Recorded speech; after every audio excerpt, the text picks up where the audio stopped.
जय हिंद साथियों, आप सभी का स्वागत है डोमिनेंट कंप्यूटर के शानदार प्लेटफॉर्म पर। फ्रेंड्स, आज के इस वीडियो में हम पिछले वर्षों में आरआरबी, एएलपी और टेक्नीशियन एग्जाम में पूछे गए साइंस के सवालों को देखेंगे। तो यदि आपको वीडियो अच्छी लगे तो इसे लाइक कर दीजिएगा। साथ ही यदि आप चैनल पर नए हो तो इसे सब्सक्राइब कर लीजिएगा। पहला सवाल है, निम्न में से कौन से भौतिकविदों ने उत्प्लावक बल यानी बुआयंट फोर्स के अस्तित्व की व्याख्या की? इसका सही उत्तर होगा ऑप्शन बी, आर्किमिडीज। बात करें आर्किमिडीज के सिद्धांत की तो यह कहता है कि जब कोई वस्तु आंशिक रूप से या पूरी तरह से किसी द्रव में डुबोई जाती है तो उत्प्लावक का बल ऊपर की दिशा में उस पर कार्य करता है। यह बल वस्तु द्वारा विस्थापित द्रव के भार के बराबर है। अगला सवाल है, अपच का इलाज करने के लिए निम्नलिखित में से किस प्रकार की दवा का प्रयोग किया जाता है? इसका सही उत्तर होगा ऑप्शन बी, एंटासिड। एंटासिड का उपयोग अपच के इलाज के लिए किया जाता है।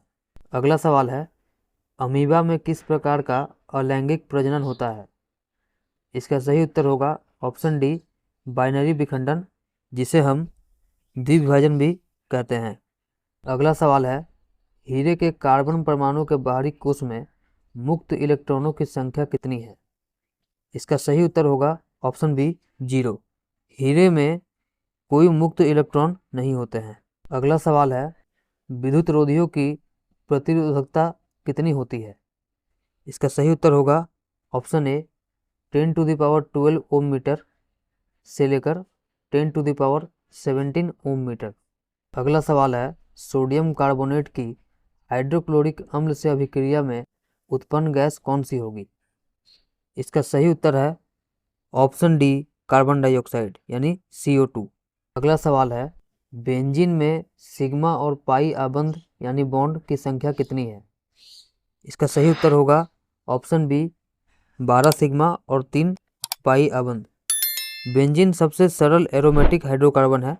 इसका आणविक सूत्र C6H6 है। अगला सवाल है, इनमें से कौन सी नोबल गैस नहीं है? इसका सही उत्तर होगा option D, hydrogen. Noble gases periodic table यानी आधुनिक आवर्त सारणी के 18वें समूह से संबंधित हैं।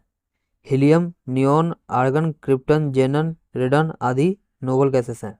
अगला सवाल है, किसी वस्तु की ऊंचाई से गिराने पर इसकी स्थिति और गतिज ऊर्जा क्या होता है? इसका सही उत्तर होगा ऑप्शन डी, इसकी स्थितिज ऊर्जा कम हो जाती है जबकि गतिज ऊर्जा बढ़ जाती है।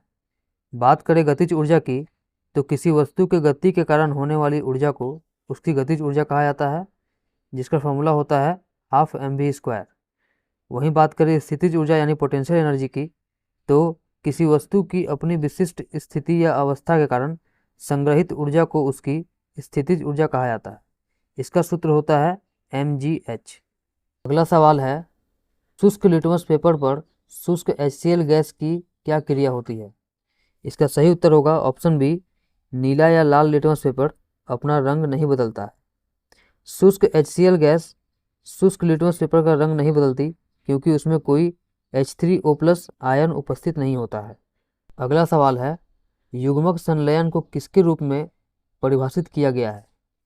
इसका सही उत्तर होगा ऑप्शन ए, अंडे के साथ शुक्राणुओं में से एक का संलयन।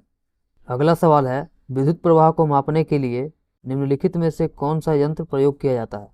इसका सही उत्तर होगा ऑप्शन बी, एमीटर। अगला सवाल है, चंद्रमा की सतह पर एक लड़के का भार 300 न्यूटन है। पृथ्वी की सतह पर इस लड़के का भार कितना होगा? इसका सही उत्तर होगा ऑप्शन ए, 1800 न्यूटन। पृथ्वी की सतह पर लड़के का भार चंद्रमा पर भार के 6 गुना अधिक होगा, जो कि 1800 न्यूटन होगा।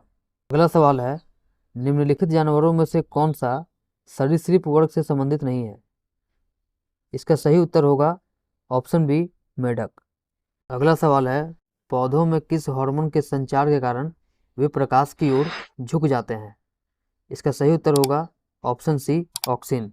ऑक्सिन जो पौधों में वृद्धि के लिए उत्तेजक होते हैं। अगला सवाल है, निम्नलिखित में से कौन सी धातु सबसे अधिक अभिक्रियाशील है? इसका सही उत्तर होगा ऑप्शन सी, कैल्शियम।